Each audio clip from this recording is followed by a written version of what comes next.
I see the pieces I'm doing as characters or as figures in a very basic level.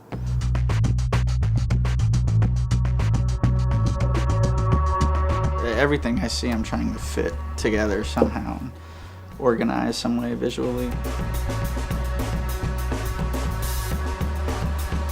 The inspiration or the vision or whatever it is, the concept that I'm working with or the idea I'm working with, something formal, comes from a couple different places at once, either from drawing and working out geometric ideas or some sort of experiment in the metal shop with material and how to manipulate it, or contemporary art or design or culture, science. I mean, all that stuff kind of comes together. And the sculptural work, the bigger pieces, it's ultimately about the material and how it's manipulated and produced and fabricated and transported.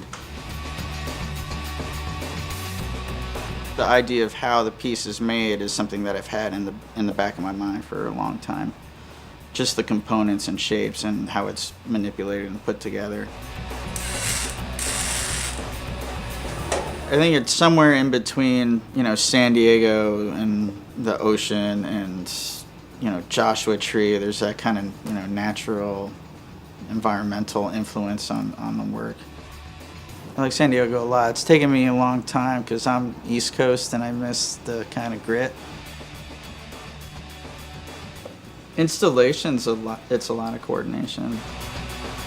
The piece we're doing for Culver City, the big one, everything comes in as flat sheet stock, right? So the first thing that happens is it's all sheared down to the right size components, then we bend it, deburr it, and then they slowly get built up into bigger pieces. So parts become, bigger assemblies that then get welded into bigger panels.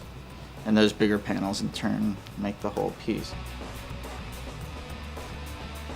Well, I was given a site for the project on a parking garage. The project title is Magnetic Field.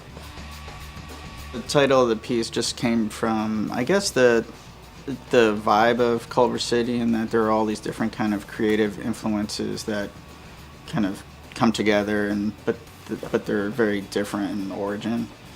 The piece is also about that and how material comes together and self-organizes into different structures.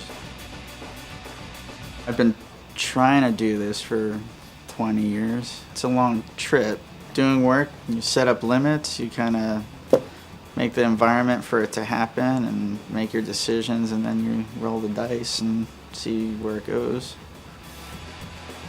To some extent, I see my work as figural, but you're always working in relationship to the scale of the human body. I mean, if you make something that's 6 feet tall, to me it's immediately a figurative sculpture in some funny way. There's this kind of primitive, sublime aspect to these things. They create desire and interest, but at the same time there's something a little unknown about them. I think it's that mystery that's really compelling.